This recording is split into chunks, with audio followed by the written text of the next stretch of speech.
नमो लोये सौहरिहन्ताणम् नमो लोये सौहृदानम् नमो लोये सौभागिर्यानम् नमो लोये सौज्यायानम् नमो लोये सौत्रिकालवती सावनम् ओंकारमिन्दु संयुक्त नित्यम् ध्यायन्ति योगिनः कामदम् मोक्षदम् च ओंकाराय नमो नमः मङ्गलम् भगवान् यो मङ्गलम् गौतमोऽग्नि मङ्गलम् कुन्कुण्डार्यो विजेन्द्रमोसुमङ्गलम् नमः समरिसाराय स्वानुभूत्या चकास्ते स्वभावाय भवाय सर्वाः विभाव निदाता।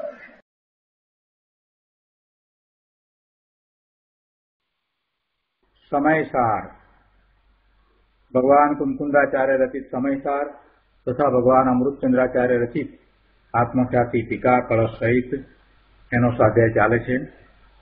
एमां परिशिष्टमां कलश 247 पछी टीका અને ટીકાની અંદર બે ભાગ, પહેલો ભાગ પૂરો કર્યો, બીજા ભાગની અંદર 14 બોલ છે. તો આ 14 બોલ પૈકી આપણે 11 બોલનો સ્વાધ્યાય પૂરો કર્યો છે. હવે આજે 12મા બોલથી સ્વાધ્યાય શરૂ કરીએ છીએ. પહેલા 12મો બોલ વાંચીએ. આચાર્ય ભગવાન 12મા બોલમાં કહે છે કે વળી જ્યારે તે જ્ઞાન માત્ર ભાવ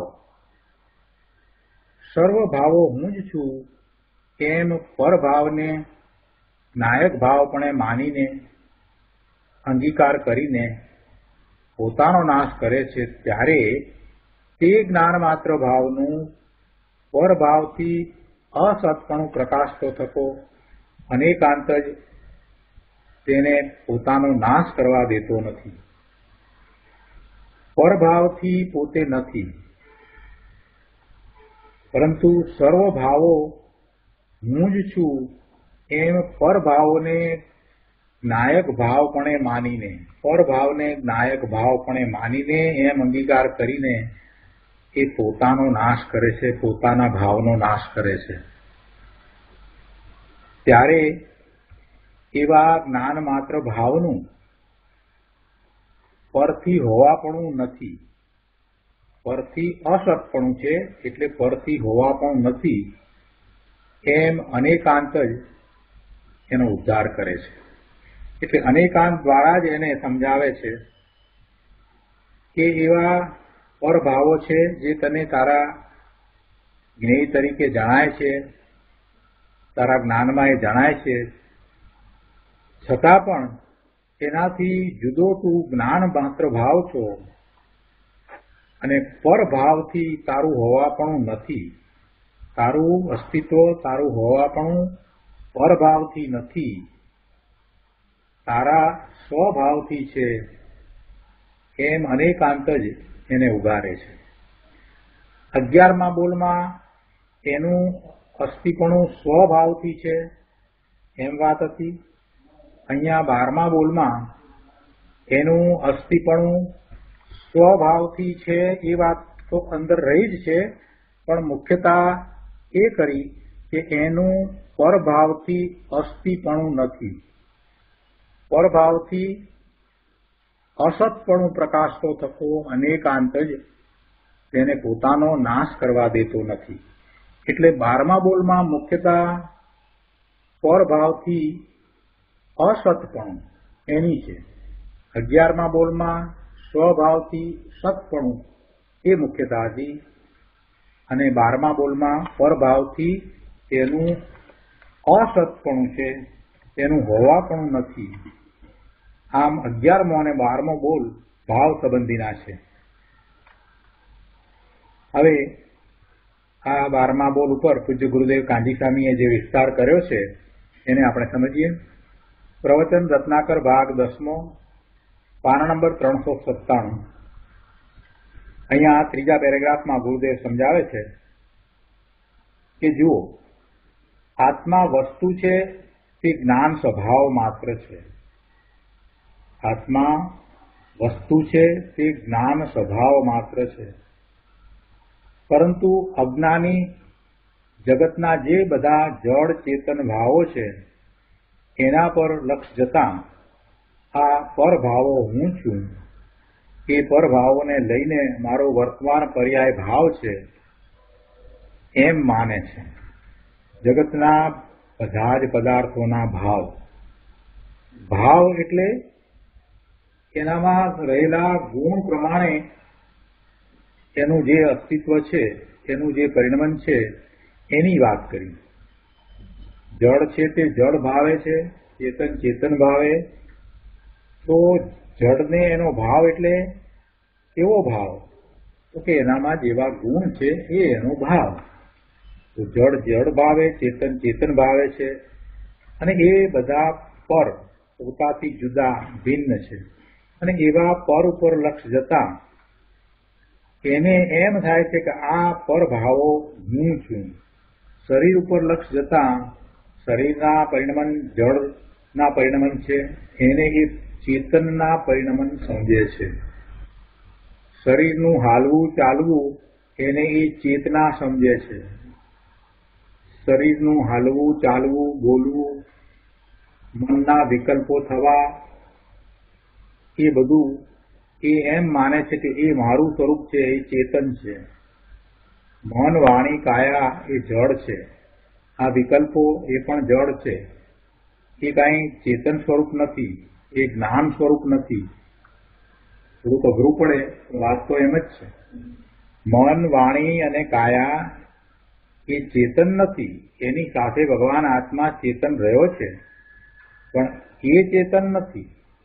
અને અનાદિથી એને એવી દ્રષ્ટિ થઈ ગઈ છે, એવી એની ઊંધી શ્રદ્ધા થઈ ગઈ છે કે આ શરીર, વાણી અને મન એ હું છું.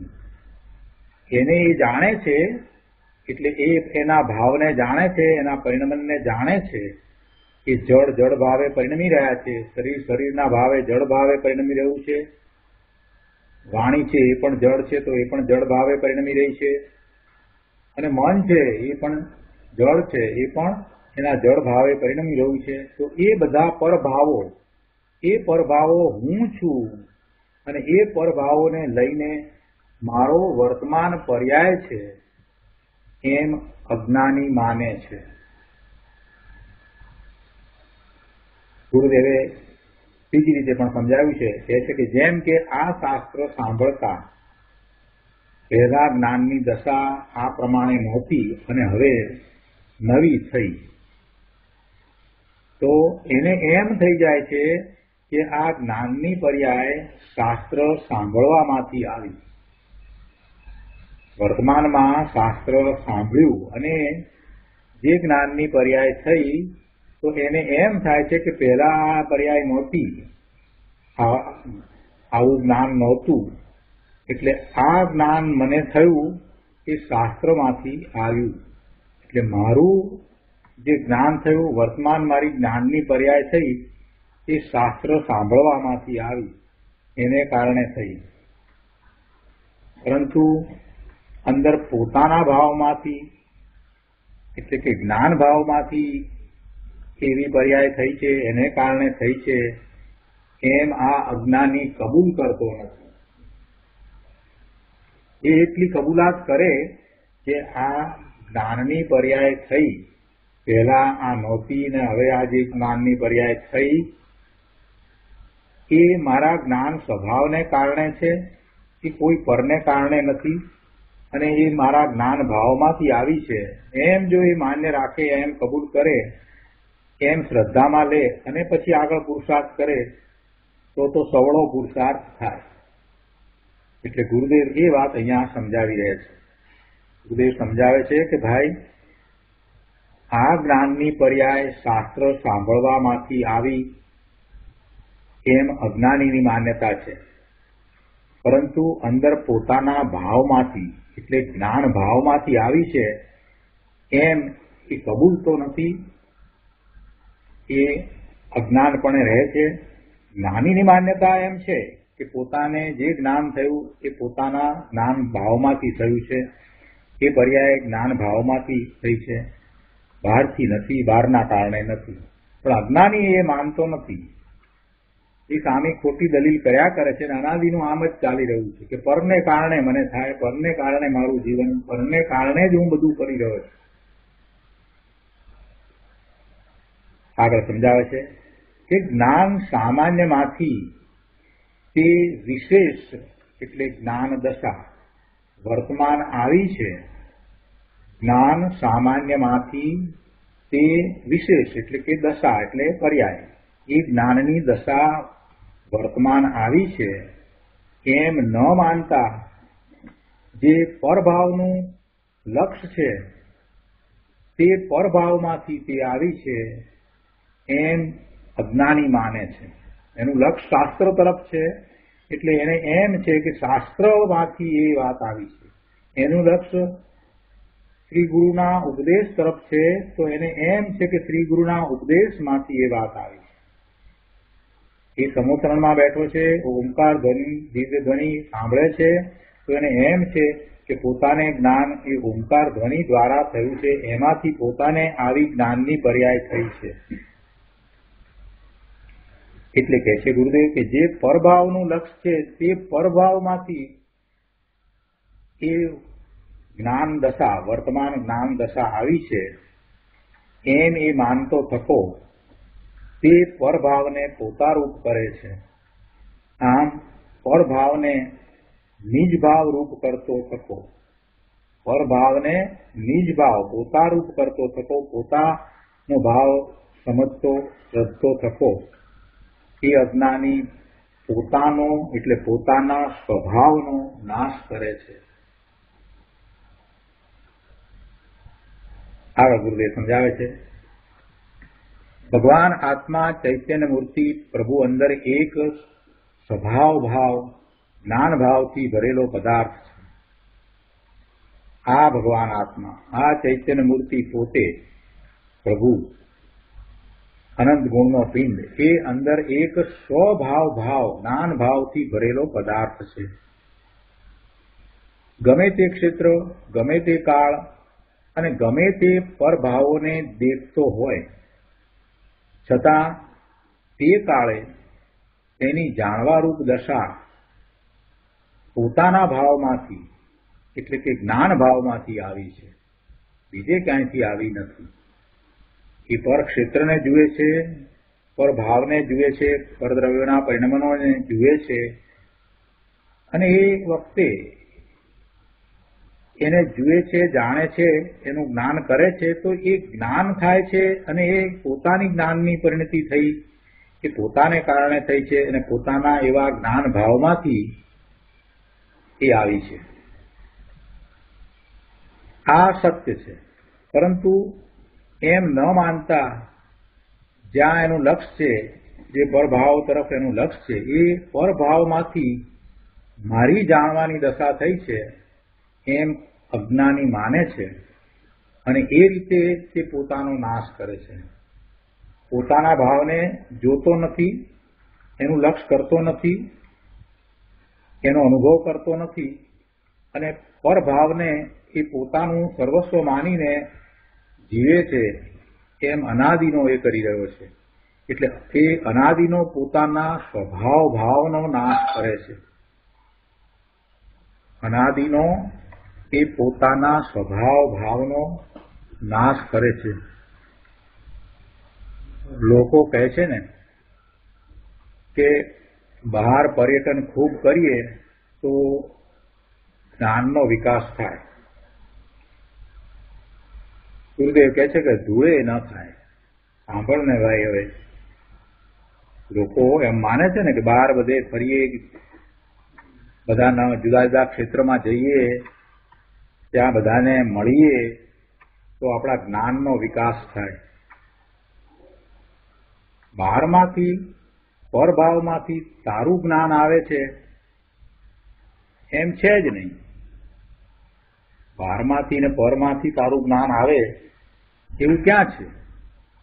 એટલે આ બહાર પર્યટન કરીએ અને બહાર બધાને મળીએ અને ચર્ચાઓ કરીએ એટલે જ્ઞાન થાય એ વાત ક્યાં રહી? બહારમાંથી પરભાવમાંથી તારું જ્ઞાન આવે છે એમ છે જ નહીં. સમયે સમયે પોતાના ભાવમાંથી જ્ઞાન ભાવમાંથી જ જ્ઞાન દશા આવે છે. દરેક સમયે એ જ્ઞાન કરે છે, એ જ્ઞાન એનો સ્વભાવ છે. જ્ઞાન સ્વભાવી ભગવાન આત્મા પોતે છે એટલે એવા જ્ઞાનની દશાના નિર્મળ પરિણામ થાય છે. જ્ઞાનની દશા જ્ઞાન ભાવમાંથી, જ્ઞાનની દશા જ્ઞાન ભાવમાંથી, શ્રદ્ધાની દશા શ્રદ્ધા ભાવમાંથી અને શાંતિની દશા અંદર શાંતિના ભાવમાંથી આવે છે.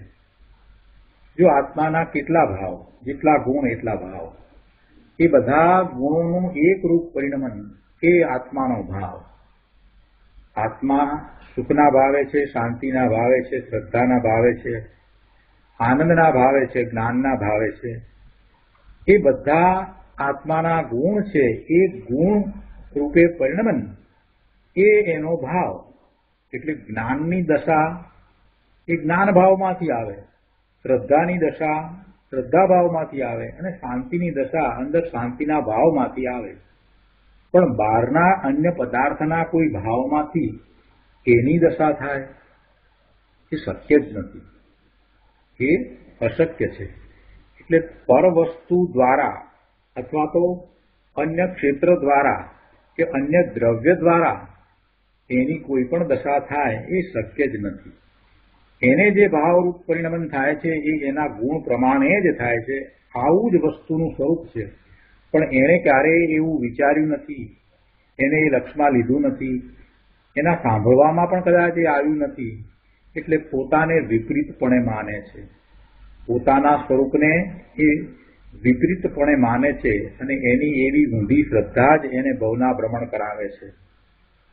પુણ્ય અને પાપની વાતને સમજવાથી આગળ જૈનો વધ્યા જ નથી. એથી વિશેષ કાંઈ સમજ્યા નથી. કર્મને પણ ખોટી રીતે સમજ્યા છે, કર્મ શું છે એને પણ એ ખોટી રીતે સમજ્યા છે. માત્ર બસ પુણ્ય પાપ એથી આગળ કાંઈ સમજતા નથી. પોતાના સ્વરૂપની તો કાંઈ વાત વિચારવાય તૈયાર નથી. પોતાનું સ્વરૂપ કેવું છે અને પોતાના એવા સ્વરૂપની પ્રાપ્તિ કઈ રીતે થાય છે, એ મોક્ષ માર્ગ છે, એ વિશે તો કાંઈ પુરુષાર્થ કરતા નથી. બધું છોડીને ચાલી નીકળે છે, ખૂબ બાહ્ય તપ કરે છે, બધું બરાબર છે, પણ આત્મા સંબંધી કાંઈ કરતા નથી. એટલે જ ગુરુદેવ વારંવાર કહે છે કે ભાઈ ધર્મનું સ્વરૂપ જેમ છે તેમ જાણ્યા વગર અત્યારે વર્તમાનમાં આખી વસ્તુને બદલી નાખી છે. ગુરુદેવ વસ્તુ નથી કહેતા, અહીંયા કહે છે કે બધા ભાવ તારામાં પડ્યા છે અને એમાંથી એ બધા આવે છે. આટલું તો સ્પષ્ટ કર્યું કે જ્ઞાનની દશા તારી જે થાય એ તારું જ્ઞાન છે, એટલે એ જ્ઞાન ભાવમાંથી થાય. તને જે શ્રદ્ધા થાય છે, તમને શ્રદ્ધા થાય, સાચી શ્રદ્ધા થાય, એ તારો શ્રદ્ધા ગુણ અંદરમાં છે, એટલે તારો એવો શ્રદ્ધાનો ભાવ છે. શાંતિની દશા થાય છે તો એ પણ તારામાં અંદરમાં પડેલ શાંતિનો ગુણ છે, એના એ પરિણામ છે. એટલે જે કંઈ પર્યાયમાં પ્રાપ્ત થાય છે એ એને પોતામાંથી જ પ્રાપ્ત થાય છે, અંદરમાંથી બધી વસ્તુ પ્રાપ્ત થાય છે, બહારમાંથી કાંઈ આવતું નથી. એટલું જ નહીં, પણ બહારનું કાંઈ પણ એની ઉપર ઉપકારી પણ થતું નથી કે એને નુકસાન કરતા પણ થતું નથી. બહારની કોઈ વસ્તુનો પ્રભાવ એના ભવન ઉપર પડતો નથી. એના ભાવ ઉપર, આત્માના ભાવ ઉપર બહારનો કોઈ પ્રભાવ પડી શકતો જ નથી. આવો જ્યારે નિર્ણય થઈ જાય છે પછી પર તરફનું બધું આકર્ષણ શમી જાય છે.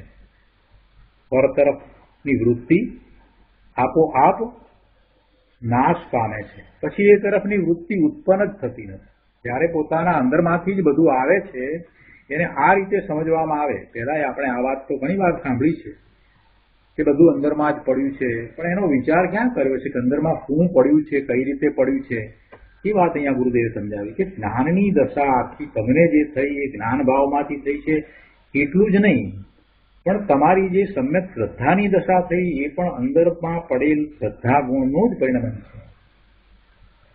કેટલાક લોકો વળી એમ પણ, પંડિતો એમ પણ કહે છે કે આ મિથ્યાત્વ છે તે શ્રદ્ધા ગુણની વિપરીત પર્યાય છે.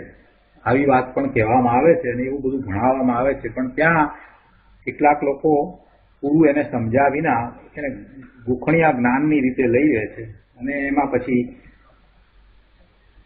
ઊંધો અર્થ કરે છે કે શ્રદ્ધા ગુણની આ વિપરીત પર્યાય. અને આ હવે શ્રદ્ધા ગુણનું વિપરીત પરિણમન ક્યાંથી થાય? ગુણના પરિણમન જેવા ગુણ છે એ પ્રમાણે જ થાય. કોઈ પણ ગુણનું પરિણમન એના પ્રમાણે થાય જ ને ત્યારે તો એને ગુણ કહેવામાં આવે. અને ગુણની વ્યાખ્યા પણ એ છે કે સર્વદશાને વિશે દરેક પર્યાયમાં એ ગુણ હોય અને દરેક પ્રદેશમાં હોય, એ તો ગુણની વ્યાખ્યા છે. તો પછી કોઈ પણ દશા થઈ હોય, મિથ્યાત્વની દશા થઈ હોય તો શ્રદ્ધા ગુણનું વિપરીત પરિણમન થઈ જાય. પણ આવું ભણાવવામાં આવે છે. અને એ બધા જે હાલમાં જે થઈ પડેલા પંડિતો જે છે એ આવી બધી વાત કરે છે. એટલે મિથ્યાત્વ સંબંધીની વાત હતી, સમ્યક્ત્વ સંબંધીની વાત હતી, આજથી 5-6 વર્ષ પહેલાની વાત છે. તો આવા કોઈક શાસ્ત્રી સાથે ચર્ચા થઈ, યંગ શાસ્ત્રી હતા એમની પાસે. તો એ કે રમેશભાઈ આ તો વાત તમે કહી એ તો બેસતી નથી. એ તો કે શ્રદ્ધા ગુણનું વિપરીત પરિણમન છે. મેં કીધું શ્રદ્ધા ગુણનું વિપરીત પરિણમન નથી, આ એ વાત અહીંયા નથી. શ્રદ્ધા ગુણ તો જેમ છે તેમ જ રહ્યો છે. આ તો બધું પર્યાયમાં છે.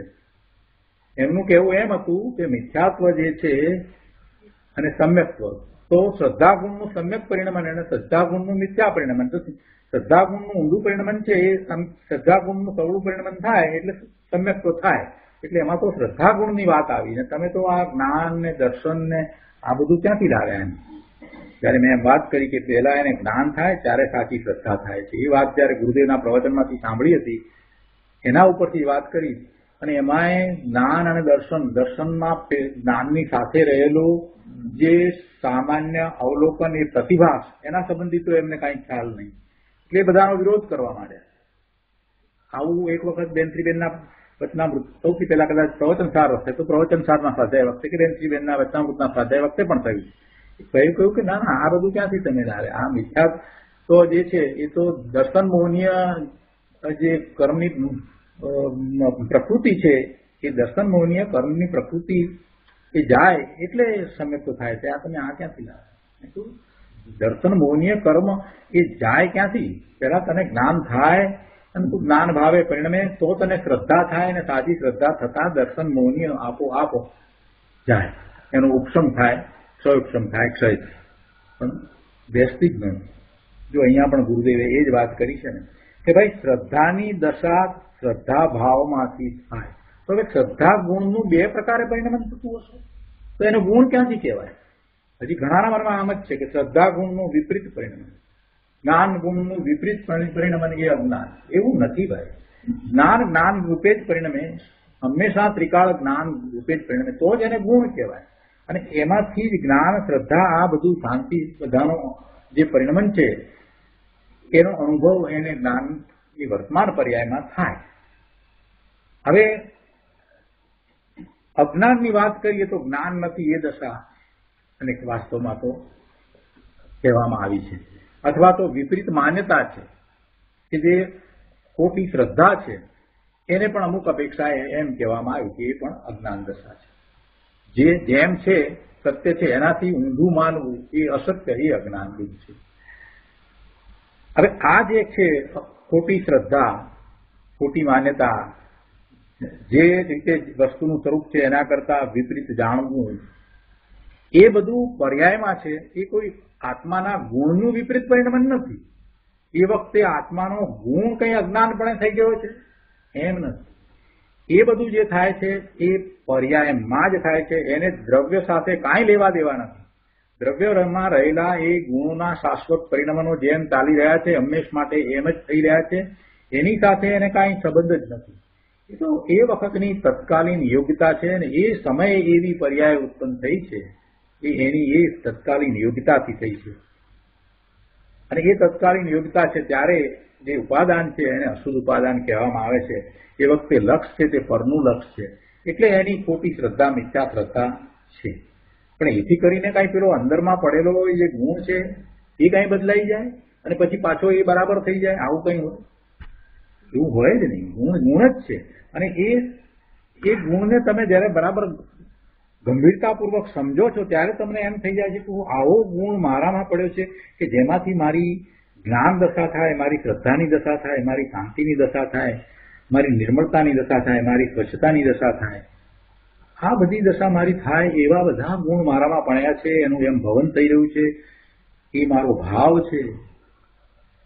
ત્યારે કેટલી મોટી વાત બની જાય છે, પોતાના સ્વરૂપનું કેટલું મહાત્મા આવી જાય છે. આ બે લીટીની અંદર ગુરુદેવે પોતાના ગુણ દ્વારા પોતાનું મહાત્મા લાવવાનો પ્રયત્ન કર્યો છે કે તમને પોતાનું મહાત્મા આવે, આવું વસ્તુ સ્વરૂપ છે.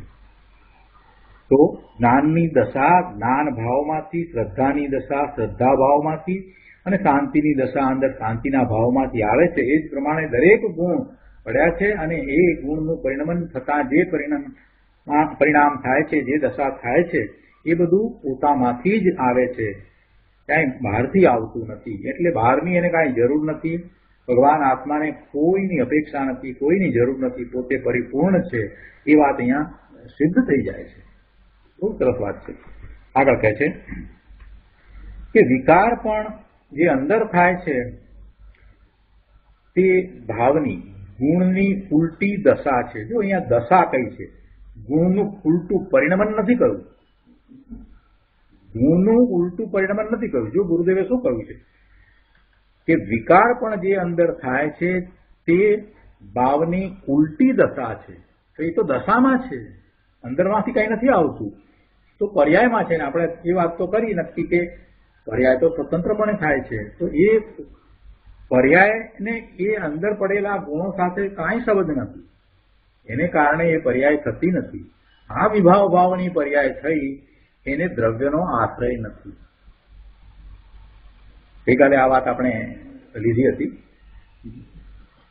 અંદરમાં જે ગુણ પડ્યા છે, જે દ્રવ્ય પડ્યું છે, એ ત્રિકાળી દ્રવ્ય, એ પરમ શુદ્ધ દ્રવ્ય, એ નિશ્ચય નયનો વિષય, એ શુદ્ધ નયનો વિષય, એ ભૂતાર્થ, જેનું દર્શન કરતા જ, જેનું અવલોકન કરતા, જ્યાં દ્રષ્ટિ કરતા નિર્મળ પરિણામ થાય છે, એ એવું ને એવું જ રહે છે, એ બદલાતું નથી.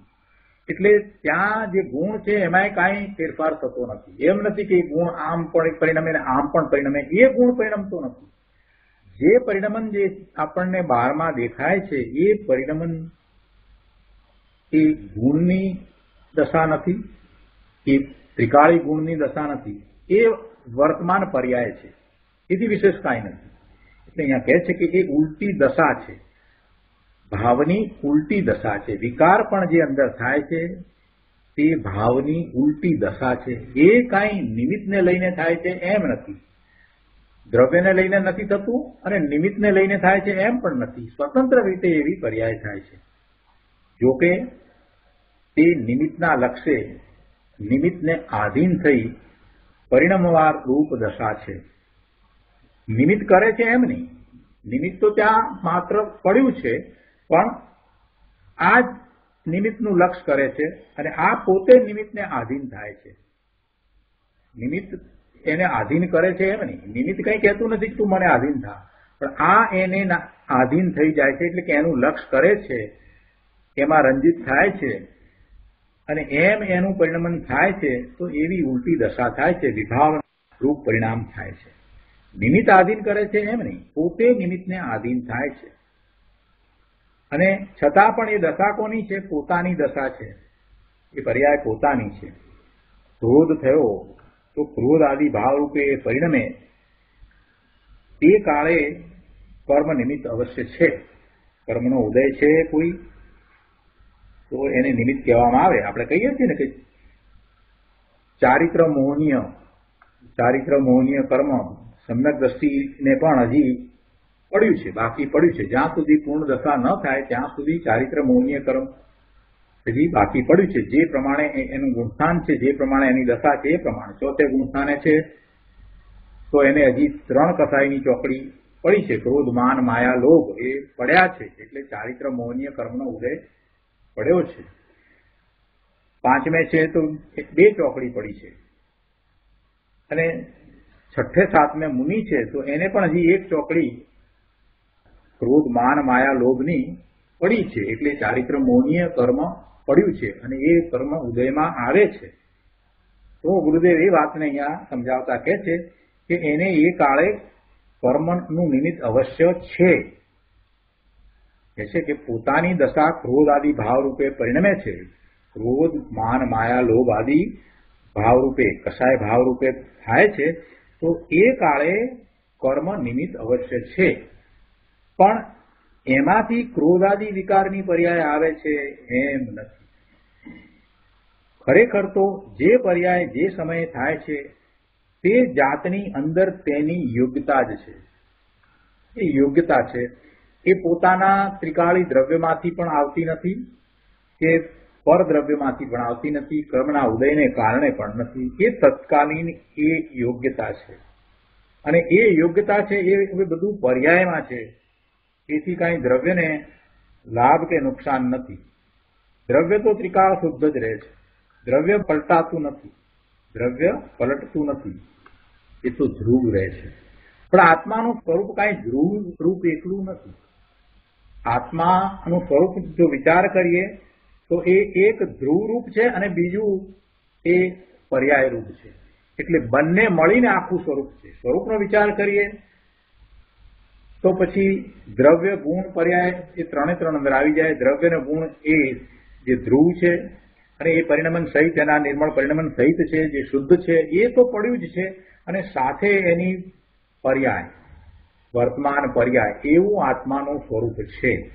એટલે પર્યાયને તમે કાઢી નાખી શકો એમ પણ નહીં.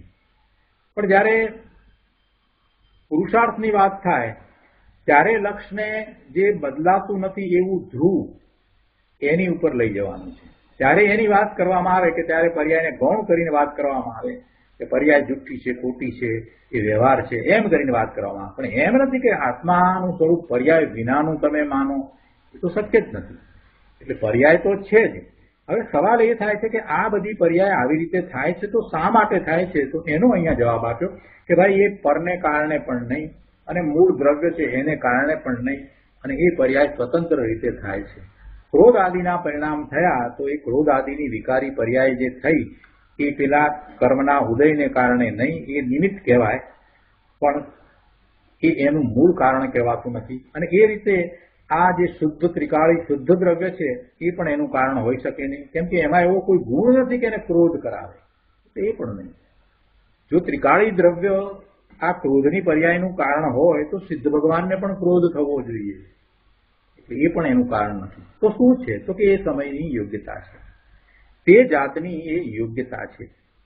એ સમયે એવી યોગ્યતા છે. એટલે કહે છે કે ખરેખર તો જે પર્યાય જે સમયે થાય છે તે જાતની અંદર તેની યોગ્યતા છે. ઘણું સ્પષ્ટ કર્યું.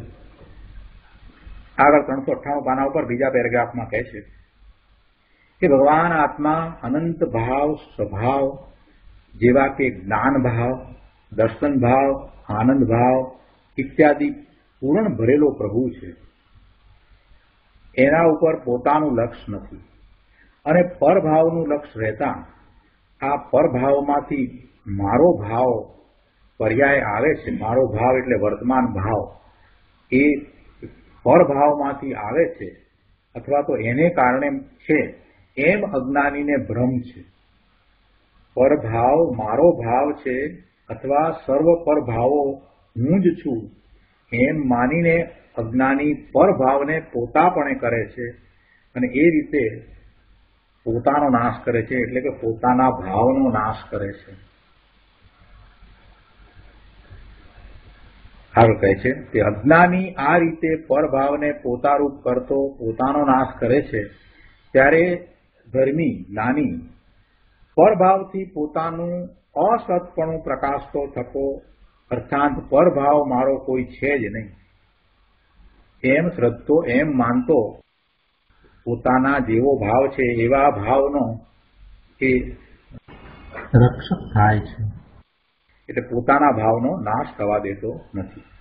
જ્ઞાની છે, ધર્મી છે, એ પરભાવથી પોતાનું અસતપણું પ્રકાશતો એટલે કે પોતાને એથી હોવાપણું નથી, પરભાવથી પોતાનું હોવાપણું નથી એટલે પરભાવ પોતાનો નથી એમ માનતો એ પોતાને ઉદ્ધારે છે, પોતાને જીવિત રાખે છે.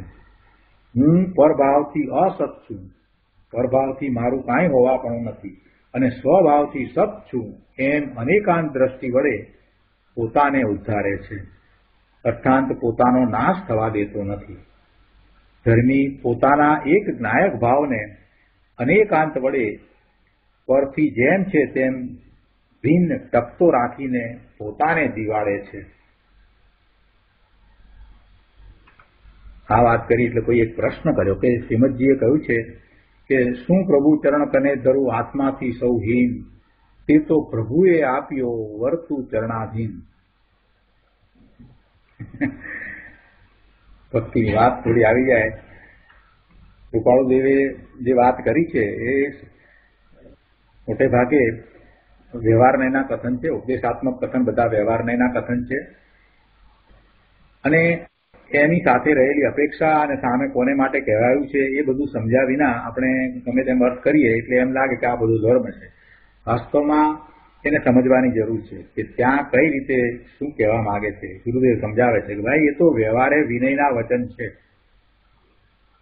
શું પ્રભુ ચરણ કને ધરું, હવે પ્રભુના ચરણ કને ધરવાની આમ તો જરૂર નથી. એ તો વિનય એવો અંદરમાંથી આવી જાય પ્રભુની પાસે તું ધરવા જઈશ તો પ્રભુ ક્યાંય લેવાના છે. પ્રભુ સિદ્ધ શિલા ઉપર બિરાજી ગયા, અથવા તો એમ કે વર્તમાનમાં તીર્થંકર ભગવાન કેવળી ભગવાન છે, એમની પાસે જઈને તું ધરવા બેસીશ તો પ્રભુ એનું લક્ષ્ય કરતા નથી, પોતે પોતાના સ્વરૂપને રીતે સ્થિર થયા. પણ આ તો સાધકને એવો ભાવ આવે છે, એ કૃત્ય થયો છે ને એટલે એને એવો ભાવ આવે છે એમના નિમિત્તે. અને એવા વિનયના વચન શિષ્યને એવો વિનય ભાવ આવે તો આવે. એ તો વ્યવહારે વિનયના વચન છે. શિષ્યને વિનયનો ભાવ આવતા વ્યવહારથી એમ કહ્યું છે. વ્યવહારની એવી જ પદ્ધતિ છે.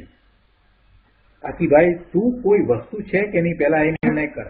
તું કાંઈ છે કે નહીં, તારું અસ્તિત્વ છે, તું વસ્તુ છો તો પછી એનો કોઈ ભાવ સ્વભાવ છે કે નહીં. એટલે વસ્તુ છો તો એનામાં ગુણ છે, ને ગુણ છે તો એનો કોઈ ભાવ છે, એનો કોઈક સ્વભાવ છે. જો છે એવો ભાવ સ્વભાવ છે તો જે કોઈ પર્યાય સમય આવે છે તે એ ભાવમાંથી આવે છે. એ ભાવ એટલે એ ગુણને કારણે જે તારો સ્વભાવ છે એ ભાવ, તો એમાંથી આ સમયે પર્યાય આવે છે અને તે એ ભાવરૂપ છે. એ પર્યાય, એ પરિણામો એ પોતાના સ્વભાવ ભાવરૂપ છે, એ પરભાવરૂપ નથી. પરભાવરૂપ ક્યાંથી થાય? સોનાના ભાવરૂપ જીવના પરિણામ થાય? ક્યાંથી થાય? ના થાય. સોનાની ઘનતા રૂપે જીવના પરિણામ થાય, સોનાની પીળાશ રૂપે જીવના પરિણામ થાય, સોનાની કંડક્ટિવિટી રૂપે જીવના પરિણામ થાય? ન થાય. એ તો આપણે સ્વીકારીએ છીએ. તો પછી એ સોનાનો ભાવ થયો. ભાવ એટલે અહીંયા શું કહેવું છે કે ગુણને કારણે જે પ્રતિ સમય એનું પરિણમન થાય એ ભાવ થયો. એ ભાવ થયો. એવું નથી બનતું કે સોનું અમુક સમય માટે એ કંડક્ટિવિટી ન કરે, એવું નથી બનતું. સોનું અમુક સમય માટે પીળાશ છોડી દે એવું બને છે? નથી બનતું. તો એ પીળાશ છોડતું નથી, એટલે એ સતત એનો પીળાશનો ભાવ રહે છે, એની કંડક્ટિવિટી એ સતત રહે છે. એવું નથી થતું કે અમુક સમય માટે એ નોન કંડક્ટિવ થઈ જાય. એટલે એનો અર્થ એ છે કે કંડક્ટિવિટી સતત રહે છે, તો એ એનો ભાવ છે. એટલે દરેક દ્રવ્ય છે એ એના પોતાના ગુણને કારણે જે પરિણમે છે, એ સતત રહ્યું છે, એવા ગુણ રૂપે, ગુણના પરિણમન રૂપે રહ્યું છે, એ એનો ભાવ કહેવાય. આ ભાવને સમજવાની જરૂર છે. એ નહીં સમજાય ત્યાં સુધી આખું સમજાશે નહીં, બધું ઉપરથી જશે. તો એ ભાવની અહીંયા વાત કરી છે કે તો એવી રીતે જીવને પણ એનો ભાવ છે. જીવ ચેતન છે, ભગવાન આત્મા છે, એને પણ એવો ભાવ છે. સોનાને કંડક્ટિવિટી, પીળાશ, આ બધું જે રીતે છે એમાં એક સમય માત્ર માટે પણ એ બંધ થઈ જાય છે? નથી થતું. તો એવી રીતે જીવને પણ એનામાં રહેલા ગુણને કારણે જે એનો ભાવ છે એ પ્રતિ સમય એમ જ હોય છે. હવે સમજાય છે કે શા માટે જીવ જ્ઞાન સ્વભાવથી ચ્યુત ન થઈ શકે? વાસ્તવમાં તો એ જ્ઞાન સ્વભાવથી ચ્યુત થતો જ નથી. એ જ્ઞાન કરે જ છે. એનું શાંતિનું પરિણમન પણ અંદરમાં ચાલુ છે. કેમ કે ગુણ છે, તો ગુણ એ એનો ભાવ છે, અને આવો ભાવ ચાલી રહ્યો છે. પણ એને ખબર નથી. વર્તમાનમાં એનું લક્ષ્ય બીજે છે, એ બીજાને જાણી રહ્યો છે, અને એ પોતાને જાણતો નથી.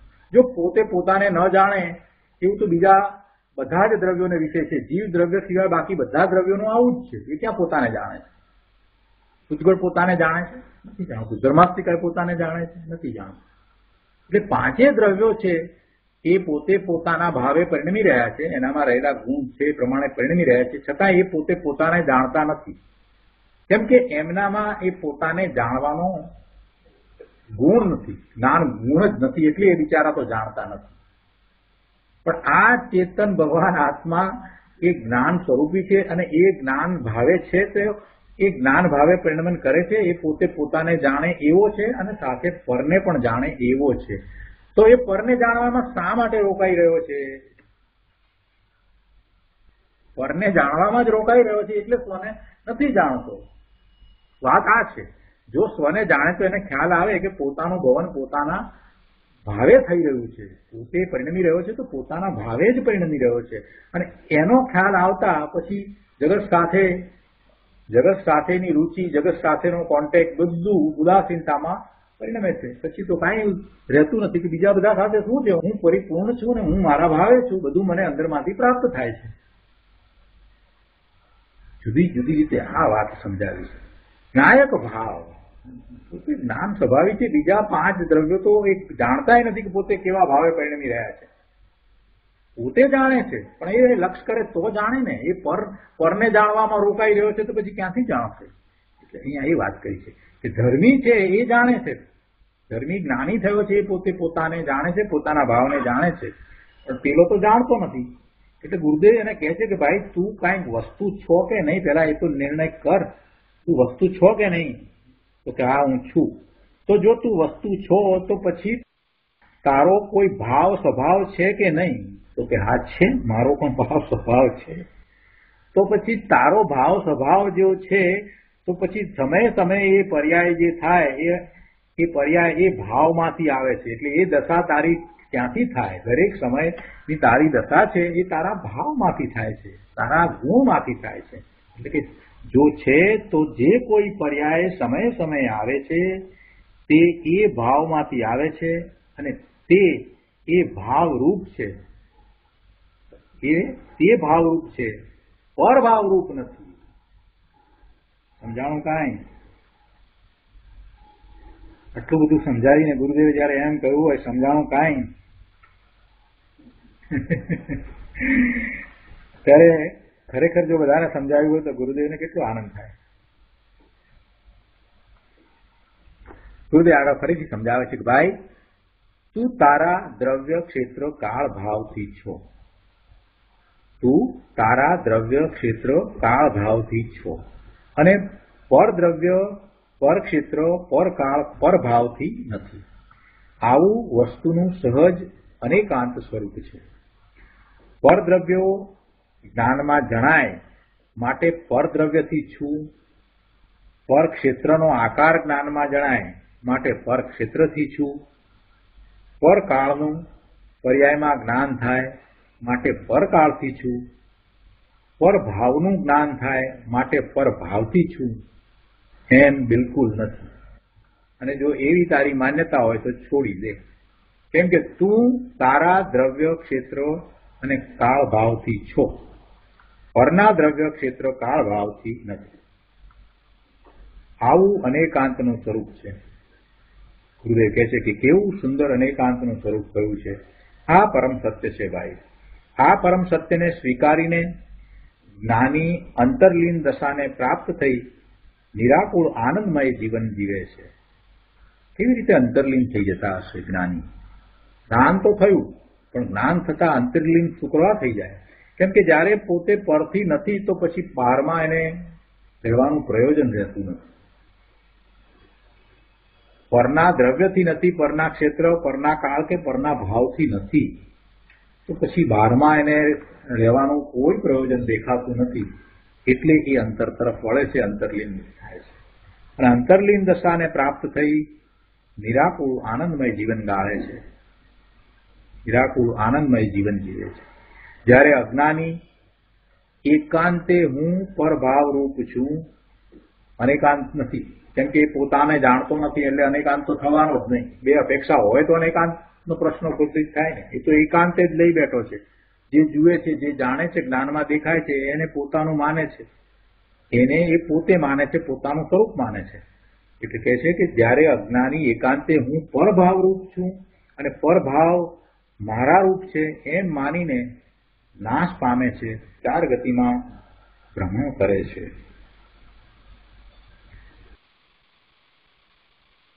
હવે 13મો બોલ આવે છે તો આપણે 13મો અને 14મો બોલ બંને સમયસારમાંથી પહેલા એક સાથે વાંચી લઈએ, સમજી લઈએ જો હવે 13મો અને 14મો બોલ, બે બોલ છે એ નિત્ય અને અનિત્યના છે. 13મો બોલ છે તે નિત્યનો છે, 14મો બોલ છે તે અનિત્યનો છે. આત્મા નિત્ય છે, આત્મા નિત્ય છે અને આત્મા અનિત્ય છે, એમ બે પ્રકારે જયારે કહેવામાં આવે ત્યારે એમ પ્રશ્ન થાય કે ખરેખર આત્મા નિત્ય છે કે અનિત્ય છે. તો આત્મા પોતે દ્રવ્યથી નિત્ય છે અને પર્યાયથી અનિત્ય છે. આ સાદી સહેલી સમજ છે. એટલે પર્યાયથી જે છે એ પણ આત્મા જ છે, પર્યાય વિનાનો આત્મા નથી.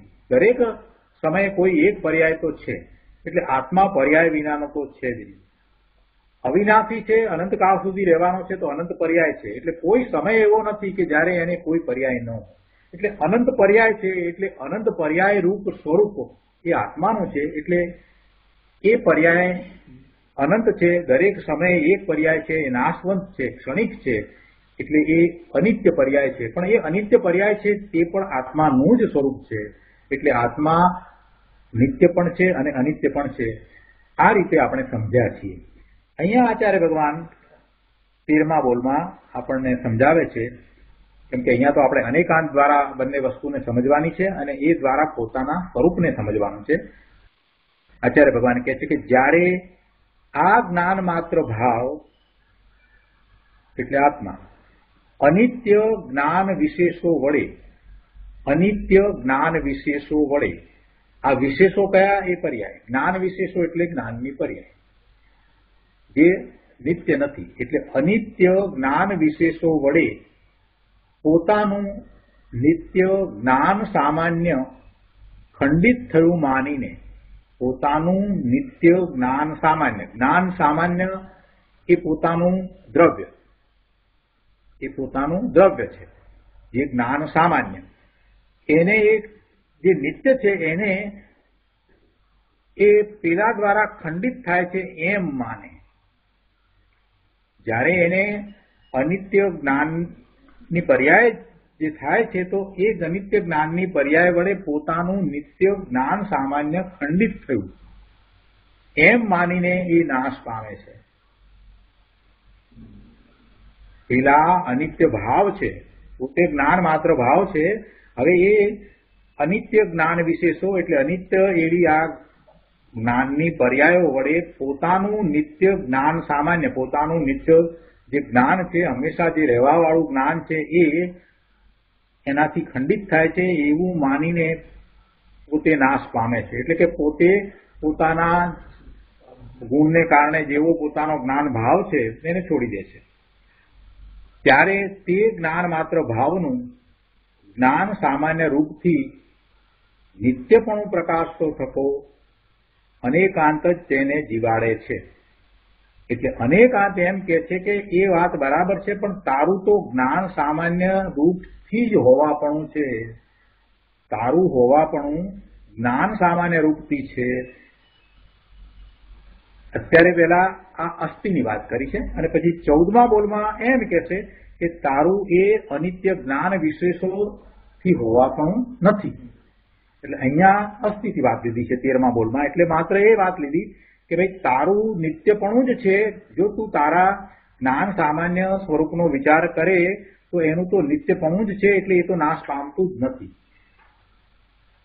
તે જ્ઞાન માત્ર ભાવનું જ્ઞાન સામાન્ય રૂપથી નિત્યપણું પ્રકાશતો થકો અનેકાંત જ તેને જીવાડે છે, નાશ પામવા દેતો નથી. આ 13મો બોલ.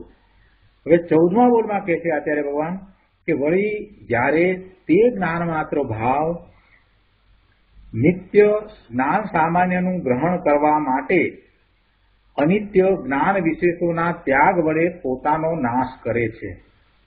અર્થાત જ્ઞાનના વિશેષોનો ત્યાગ કરીને પોતાને નષ્ટ કરે છે. પોતાને શું કરવું છે કે જ્ઞાન માત્ર ભાવ છે તો એને એમ છે કે નિત્ય જ્ઞાન સામાન્ય ને ગ્રહણ કરવું છે. બસ નિત્ય છે એ જ હું ગ્રહણ કરું. હવે નિત્યને ગ્રહણ કરવા જાય છે તો એ અનિત્ય જે છે એને છોડી દે છે. એટલે અનિત્ય એટલે એ બધી પર્યાયો, એટલે અનિત્ય જ્ઞાન વિશેષો એ પર્યાય. તો અનિત્ય જ્ઞાન વિશેષોના ત્યાગ વડે પોતાનો નાશ કરે છે. અર્થાત જ્ઞાનના વિશેષોનો ત્યાગ કરીને પોતાને નષ્ટ કરે છે. એટલે પર્યાયને છોડી દે એમ પોતાનો નાશ કરે છે. કેમ કે પોતાનું સ્વરૂપ તો દ્રવ્ય અને પર્યાય બંનેથી છે. જો પર્યાયને છોડી દેવામાં આવે, કાઢી નાખવામાં આવે બિલકુલ કે ના એ હું છું જ નહીં, મારામાં એ છે જ નહીં, તો પોતાનો નાશ થઈ જાય છે. પર્યાય વિનાનું દ્રવ્ય હોય નહીં. ત્યારે તે જ્ઞાન માત્ર ભાવનું જ્ઞાન વિશેષ રૂપથી અનિત્યપણું પ્રકાશતો થકો અનેકાંત જ તેને પોતાનો નાશ કરવા દેતો નથી.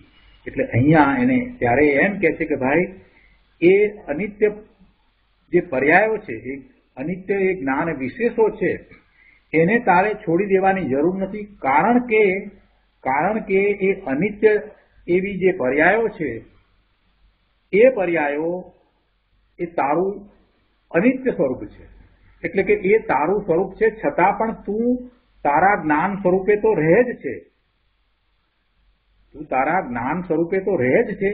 એથી કાંઈ તને તારા જ્ઞાન સ્વરૂપે રહેવામાં કાંઈ બાદ આવતો નથી. એ પણ છે, પર્યાય છે, છતાં પણ તું એ પર્યાયનો કારણે એ પર્યાય રૂપ થઈ જતો નથી. એ અનિત્ય જ્ઞાન વિશેષો અનિત્ય જે પર્યાયો છે, તો કાંઈ એ પર્યાય રૂપ થઈ જતો નથી. એટલે કે એ પર્યાયો નાશ પામે છે, એક પછી એક નાશ પામે છે, તો કાંઈ તું નાશ પામતો નથી. તું એથી નાશ પામતો નથી. તે અનિત્યપણા સાથે તારો નાશ થતો નથી, એમ તારું અનિત્યપણું નથી. એટલે એ પરથી એ નથી.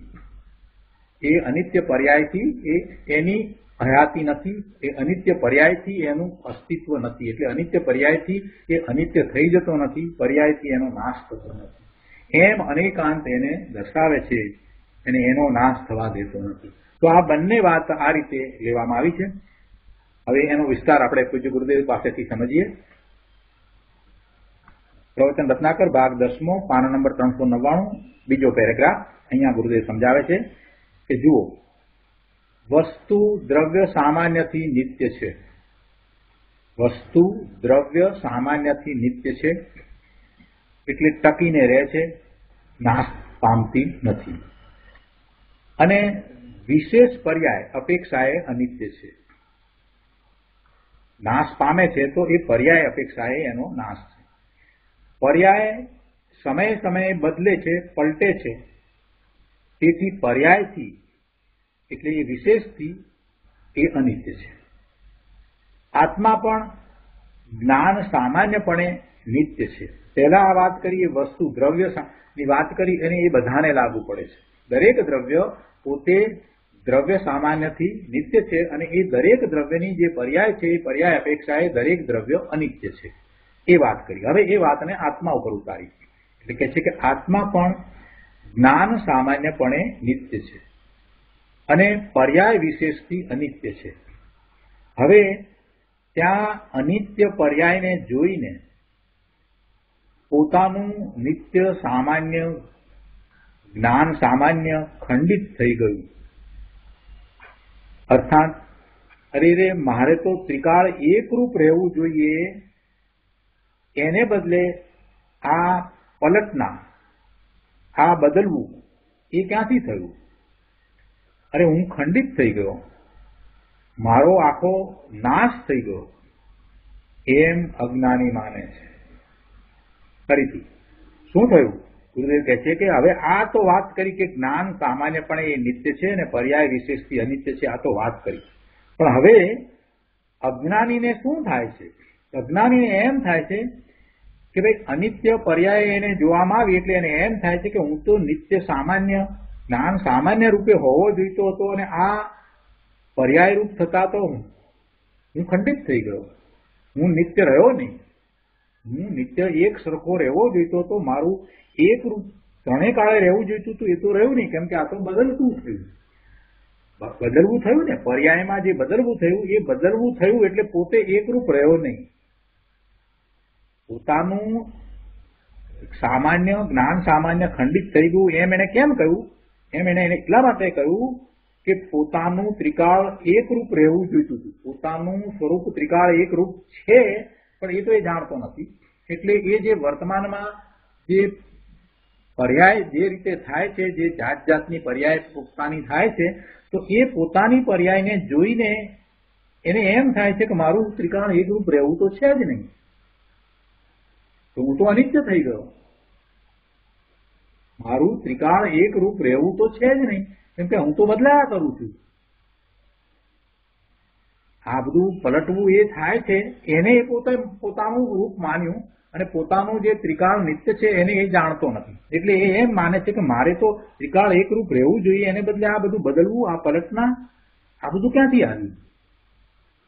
એ દ્વારા હું ખંડિત થઈ ગયો, મારો આખો નાશ થઈ ગયો, એમ અજ્ઞાની માને છે. પલટવું એ તો પર્યાયનો ધર્મ છે, પણ એ જાણતો નથી ને, એને એની ખબર નથી કે પોતે નિત્ય રહીને આ પર્યાયમાં પલટવું થાય છતાં પોતે એથી કઈ અંદરમાં બદલાઈ જતો નથી. એટલે વાસ્તવમાં તો પલટવું એ પર્યાયનો ધર્મ છે. દરેક સમયે પર્યાય થાય એટલે બદલવું એ પર્યાયનો ધર્મ છે, એવું પર્યાયનું સ્વરૂપ છે. કોઈ બે પર્યાય ભલે એક સરખી હોય પણ છતાં એ જુદી જુદી છે, એ જુદી જુદી છે. પલટવું એ પરિણમન છે, કેમ કે વસ્તુઓની સ્થિતિ એમ જ છે, કુટસ્થ નથી, એનું પરિણમન છે જ. જગતમાં પરિણમનનો અસ્વીકાર કરી શકાય જ નહીં. કોઈ પણ દ્રવ્યના પરિણમનનો અસ્વીકાર થઈ શકે નહીં. જગત આખું પરિણમનશીલ છે, દ્રવ્ય માત્રનું પરિણમન થાય છે. તો પરિણમન થાય છે એટલે પલટવું થયું, બદલાવ થયા કરે છે. તો પલટવું એ તો પર્યાયનો ધર્મ છે, અને તે વસ્તુનું આત્માનું સહજ છે. આખા આત્માનો વિચાર કરીએ તો આત્મા દ્રવ્ય અને પર્યાયથી છે આખું સ્વરૂપ. તો એ આત્માને માટે એ પલટવું, પર્યાયથી પલટવું અને દ્રવ્યથી ધ્રુવ રહેવું, એવો આત્માનો સહજ ધર્મ છે. પણ એનું પેલાને તો ભાન નથી, અજ્ઞાની એનું જ્ઞાન નથી, એને જાણતો નથી, એ વાતને સમજતો નથી. એટલે એને એ નહીં માનતા મારી એકરૂપતા ખંડિત થઈ, બસ પર્યાયપણે બદલાવું થયું એટલે મારી એકરૂપતા ખંડિત થઈ, એમ માનીને એ પોતે પોતાના નિત્ય ભાવનો નાશ કરી દે છે. એટલે નિત્ય ભાવને માનતો નથી. અહીંયા કહે છે કે પણ એને નહીં માનતા મારી એકરૂપતા ખંડિત થઈ ગઈ, માટે એ પર્યાય હું નહીં. એટલે એ પર્યાય જે છે એ હું નહીં. હવે પર્યાય નહીં, જે અનિત્ય રહેતી પર્યાય, એનો એને ઇનકાર કરી દીધો. પર્યાય નહીં, બસ હું દ્રવ્ય, પણ પર્યાય નહીં.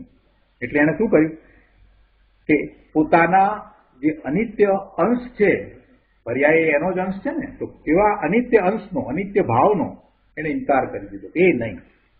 હવે એ અનિત્ય અંશનો, એ અનિત્ય ભાવનો એને ઇનકાર કર્યો, તો એ ઇનકાર દ્વારા તો એનો એક અંશ જે છે એનો ઇનકાર થઈ ગયો. દ્રવ્ય અને પર્યાય એ બે અંશમાંથી એક અંશનો ઇનકાર થઈ ગયો, એટલે એમાં તો પોતાનો નાશ થઈ ગયો. બહુ સરસ રીતે સ્પષ્ટ કરી છે. દરેક શબ્દને છૂટા પાડીને સમજીએ તો બધું સમજાય એવું છે. શું કહ્યું કે પલટવું એ પર્યાયનો ધર્મ છે, એ વાત તો આપણને સિદ્ધાંત તરીકે સમજાવી. પણ એને નહીં માનતા અજ્ઞાની શું કરે છે ને શું સમજે છે? એ એમ માને છે, એમ સમજે છે કે મારી પર્યાયને માનતા મારી અખંડિતતા, મારી એકરૂપતા એ ખંડિત થઈ જાય છે, માટે એ પર્યાય હું નહીં, પર્યાય હું નહીં. અને એમ પોતાના અનિત્ય ભાવ એટલે પર્યાય, એ પર્યાય જે અનિત્ય છે એવા અનિત્ય ભાવનો એને ઇનકાર કરી દીધો કે એ હું નહીં. એમ પોતાના જ અંશનો ઇનકાર કરીને એ અજ્ઞાની પોતાનો નાશ કરે છે. આગળ કહે છે, વસ્તુપણે ધ્રુવ નિત્ય હોવા છતાં આત્મા પર્યાયે અનિત્ય છે. વસ્તુપણે ધ્રુવ નિત્ય હોવા છતાં આત્મા પર્યાયે અનિત્ય છે. પરંતુ અનિત્યને નહીં ઈચ્છનારા, અનિત્ય વડે નિત્ય ખંડ થઈ જાય છે એવું ઊંધું માન્યતા કરવા વાળા, એવું ઊંધું માનવા વાળા અજ્ઞાની એ અનિત્ય એવી પર્યાયને છોડી દે છે, એવા અનિત્ય ભાવને છોડી દે છે, એનો ઇનકાર કરી દે છે કે એ મારું સ્વરૂપ નહીં. આ રીતે પર્યાયનો અભાવ કરીને અજ્ઞાની પોતાનો નાશ કરે છે. પર્યાયનો અભાવ ન થાય ભાઈ. તારે વસ્તુના સ્વરૂપને સમજવું હોય ત્યારે બંનેને તારે સાથે લઈને સમજવા પડે અને જેને જે અપેક્ષાએ જેમ છે તેમ સમજવા પડે અને પછી જયારે તારે તારા પોતાના સ્વભાવનો અનુભવ કરવો છે ત્યારે જે બીજો અંશ એટલે કે આ પર્યાય અંશ જે છે એને ગૌણ કરી અને જે ત્રિકાળ રહે છે એનું લક્ષ કરવાનું છે. પણ એનો અભાવ તો કરી શકાતો જ નથી. તું અભાવ કરવાની વાત ક્યાંથી લાવ્યો? તો મોટું મિથ્યાત્વ થશે. તું પર્યાય અંશનો અભાવ માનીશ તો મિથ્યાત્વ થશે. પર્યાય વિના દ્રવ્ય હોઈ શકે નહીં. એ તો વેદાંતની માન્યતા થઈ. અને બૌદ્ધની માન્યતા માત્ર અનિત્યને માને. ત્રિકાળી વિના અનિત્ય. ભાઈ એ ક્યાંથી તું લાવ્યો? એકલું અનિત્ય ક્યાંથી આવ્યું? એકલી પર્યાય આવી ક્યાંથી? વસ્તુ છે નહીં તો પર્યાય ક્યાંથી આવી? બૌદ્ધ એ માત્ર વર્તમાન પર્યાયને માને, ધ્રુવને ન માને. તો અહીંયા વાત ચાલે છે કે વસ્તુપણે ધ્રુવ નિત્ય હોવા છતાં આત્મા પર્યાય અનિત્ય છે. પરંતુ અનિત્યને નહીં ઈચ્છનારા અનિત્ય વડે નિત્ય ખંડ થઈ જાય છે એમ માનીને અનિત્યને એને છોડી દે છે. આ રીતે પર્યાયનો અભાવ કરીને અજ્ઞાની પોતાનો નાશ કરે છે. અજ્ઞાનીને એકાંતે નિત્યપણાનો એકપણાનો અધ્યાસ છે. એકાંતે એમ જ છે કે હું નિત્ય છું. તે બદલતી પર્યાયને જોઈને આ હું નહીં, બસ આ પર્યાય એ હું નહીં એમ એકાંતે નિત્યપણાનો એને અધ્યાસ છે. એટલે પર્યાયને છોડી દઈને તે પોતાનો નાશ કરે છે. કેમ કે પર્યાય રહિત કોઈ દ્રવ્ય હોતું જ નથી. તો આજનો સ્વાધ્યાય અહીંયા સુધી રાખીએ છીએ. હવે સુખધામ બોલીએ.